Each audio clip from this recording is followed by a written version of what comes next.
Hey there, everybody. Welcome to our preview for This Is Us Season 6, Episode 17, the penultimate episode of this show. It is titled The Train. I hope we are all prepared to get sad. Oh, yeah. I mean, there's been some rough deaths on this show already. We lost Jack. That hurt a lot. Yeah. We just lost Miguel like so recently. Rebecca, this one's gonna hurt, man. This Yeah. one's gonna hurt. I think we're both very much of the belief that Rebecca is going to die in this episode, and hopefully that sets the stage for a little bit more of an optimistic ending. Fingers crossed on some of that. Yeah, I feel like that's where we're going. You had mentioned that we would probably get the Rebecca death, and the show doesn't, I don't think, wants to end on like such a down note where everyone just leaves and everyone feels bad. I think we're going to have something a little more uplifting where we'll see how good the big three are and how good their lives turn out. Well, we have so much to get into in this video. We've got some theories, we've got some big questions. Yep. So go ahead, hit that subscribe button because we will be here to talk about this episode, to talk about the series finale. There is still a lot of show still to come, and who knows, maybe they will surprise us along the way. Yeah, we've got Handmaid's Tale coming up at some point. I mean, I'm feeling like it's coming soon. We're covering Blacklist here. We're covering Better Call Saul. Yeah. So hit that subscribe button. Also follow us over on Instagram, Matt and Jess TV. I've got some new pictures up of Miss Fifi Fontaine, who decided that she wants my favorite chair to be her favorite chair. Of course. Of course. So there's a picture of her up over there, and we would really appreciate it if you went over there and gave us a follow. Okay, so I think this is, since we're just going to be talking about all sorts of just sad and emotional things, let's start with something a little bit gross. Mandy Moore has said that she threw up when she read this script, and here's my take on just that. I'm sure Mandy Moore knew when Rebecca was going to die before picking up this script. I don't think that is going to be a shock to her. So the fact that she still threw up after reading it, what did they put in this episode? Okay, here is a theory I'm going to throw out there. Okay, where is Kate? She Yeah. is not in the promo. We have seen lots of people wondering where she is. I'm just going to put this out there for everyone who has forgotten. She is alive in this timeline. We've Yeah. actually seen her like 10 years or more in the future from this timeline at her son Jack's show. He had some sort of a music show. He was like in his 20s. She was there. Toby was there. His wife was there. Philip was there. She's alive.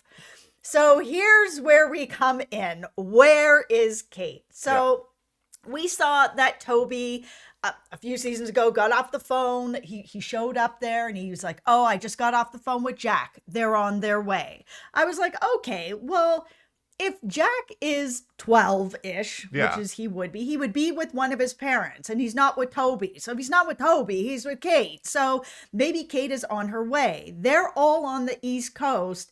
She's on the West Coast. So it's going to take a while to get there. Here's where I'm a little bit worried, and I don't think the show's going to go there, but Mandy Moore saying what she did makes me concerned that Kate is just not going to make it in time, that it's a long way to get over there. And we saw the caretaker straight up tell Kevin, it's time. She's not going to make it through the night.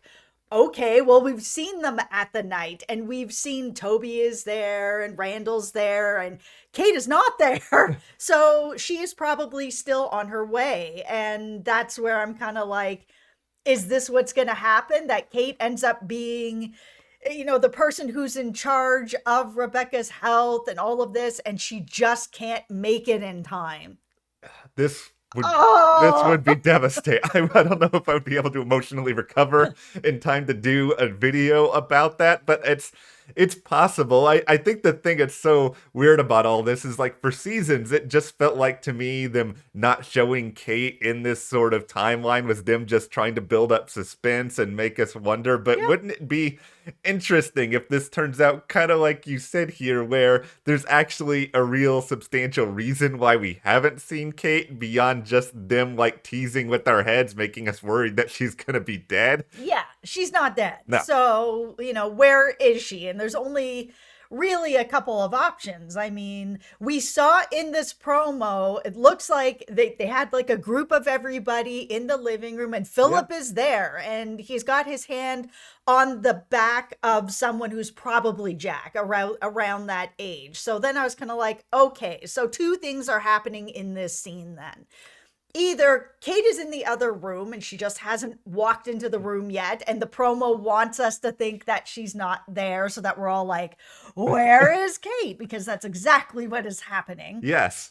Or we learned that she's got a much bigger job now and she's doing a lot more stuff. Is it possible that she's wasn't with Philip and the kids when the call came in and she was doing something for her work? So Philip was like, I'll take the kids. As soon as you can wrap up, you come out as well. And he made it there first, and she is still on her way. That is very much possible. I think they obviously want to build up as much tension with Kate. Like maybe this is going to be like one of the big dramatic arcs of this episode. And let's just have a moment here to talk about Kate's job and Kate's education, because there's been a lot of comments, social media, on her channel about her having a master's degree, which they mentioned recently. And I think the important thing to sort of remember here is that we have jumped forward so much in time since really before, like years and years before even Kate and Philip got married, that within that time, it is more than feasible that she goes and, gets prepared to get this master's, gets this master's. Like she can balance school with plenty of other things that are going on in her life and work. She's got a good support system around her, and I think it's an inspirational thing. I mean, yes, they did sort of drop it kind of out of nowhere, but I don't think it's something that abnormal. Like,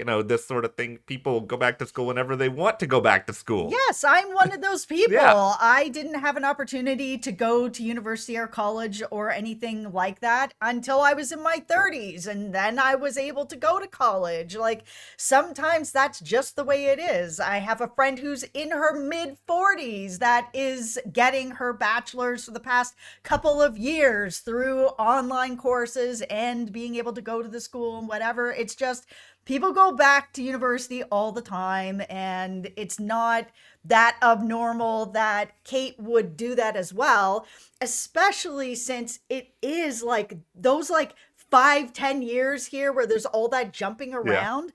There's not a lot of information in here of what everyone has been doing in that time. It's very scarce. Yeah. Like we had Philip's whole relationship with Kate in one episode, and that was going on for years.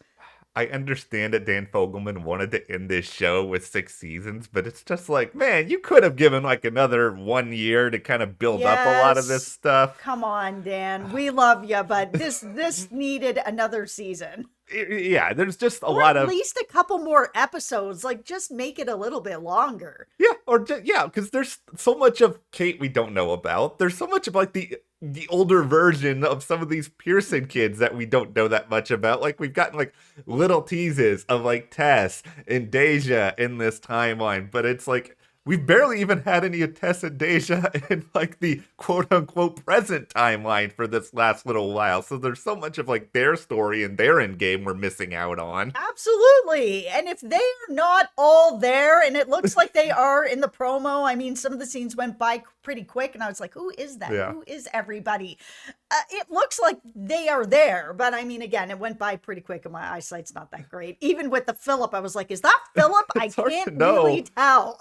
Why couldn't you guys just show faces and not backs of people's heads? Yeah, there's two blondes that are sitting on the couch. I'm like, who are you? Are you Madison? Like, I think maybe. Are you one of Kevin's kids? It went by so fast. It really doesn't help that we haven't like seen any of these kids in these timelines. We don't even know what they look like. It's been a while. Well, one of the other things that's sort of been interesting in the build up to this episode is, there's been a number of interviews that have sort of floated out there, and Isaac Aptaker and Elizabeth Berger, who are two of the executive producers, they spoke to Entertainment Weekly recently, and one of the things that they really noted is that there are some surprise cameos that could be coming in this episode. And when I hear surprise cameos, I'm not thinking basically anybody who was in that promo. I think it's got to be somebody else, somebody who we don't necessarily see or expect. So my kind of feeling on this is that if this is the end of Rebecca's life this episode, I think they're going to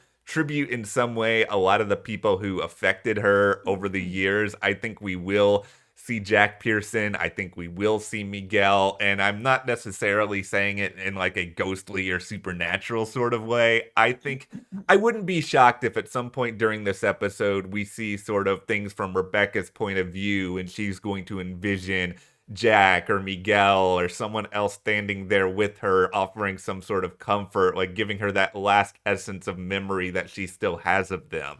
Yeah, and I mean, we've seen them already play with that a little bit at Kate's wedding, where she thought she saw Jack in Kevin, and we actually saw Jack there at, Kevin as Jack kind of thing. So, I mean, at this point, I definitely think that we could be seeing more of that, where we will maybe see Jack, but maybe it's Kevin, maybe she's seeing Miguel and someone else. Like, if we do not see Jack and Miguel at the end of her life, I'm going to be throwing up.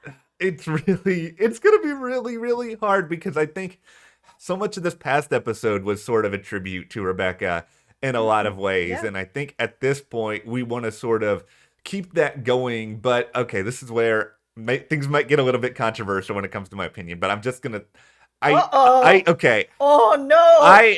I love Rebecca. I love Mandy Moore, but I need Rebecca to die in this episode. And it's not because I want to see her die, because I don't, but I also do not need the final 2 episodes of this show to be exclusively about death, because we just had one with Miguel that ended with death. And then we had a 1-episode reprieve. Now we're going to have another death. I don't need 3 out of the last 4 episodes of this show to be about something that sad, that devastating. I know this is us as a tearjerker. I get it. We have all seen the commercials over the years, but it's just like, we want to leave this show, I think, feeling happy or feeling inspired or taking some other message out of this other than people die, it's sad.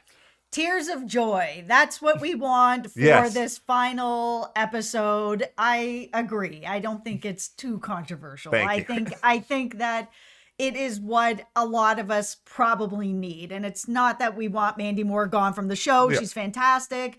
But I do think that final episode really does need to be about the big 3 and the sort of the legacy that Rebecca and Jack and Miguel all left with these kids and their influences on their lives, of what they, they're now the parents that are left, at the top of the tier here, and what are they going to be doing for their kids and sort of moving forward, and their kids having kids. And that's why I really think that we're going to have an ending that's going to be very sort of a mirror of 6 Feet Under. And I'm not saying that we're going to have it where we see all their deaths. So I don't think it's going to be like that, but I do think it's going to be like, oh, we're going to see them throughout the years a little bit, speed forward, President Randall, everything that's going on with Kevin and Sophie's life and how good it is, and everything with Kate's career and her marriage. Like, I think we're going to really see a lot of those moments, so we can all leave this show with tears of happiness. It's a wonderful mystery. Like that finale, like, we know almost nothing about what we're going to see in it. Mm-hmm. We have know very little about what it's going to look like, what it's going to feel like. And for now, I love that. And I think I love that because we've known so explicitly what's going to be happening here. And we just have to prepare ourselves find something that we can sob into while screaming in pain. I'm just glad that, they said that the creators had said that there was going to be 2 deaths this season. Miguel is gone. Rebecca's coming up. I just was, there was a lot of Kate's gonna die. Let's kill Madison. Yeah. She's gonna die. Like, it's nice to just be going into these sort of last 2 episodes kind of knowing that we're done with the deaths. That's how I feel. Well, we will be back to break down. Except for Rebecca, of course. Okay. Well, we will all get through Rebecca's death together. We are here for each other. It is just gonna be brutal. Let's prepare. Hit that subscribe button. That way, you guys can be with us for our collective therapy session on Tuesday after this episode. Yeah, we have This Is Us videos here every single Tuesday after the episode, and every Thursday before noon we have our preview, and that is West Coast time, noon. Yes. Okay, well, thank you guys for watching. Follow us on Instagram, Matt and Jess TV. We will see you here next time.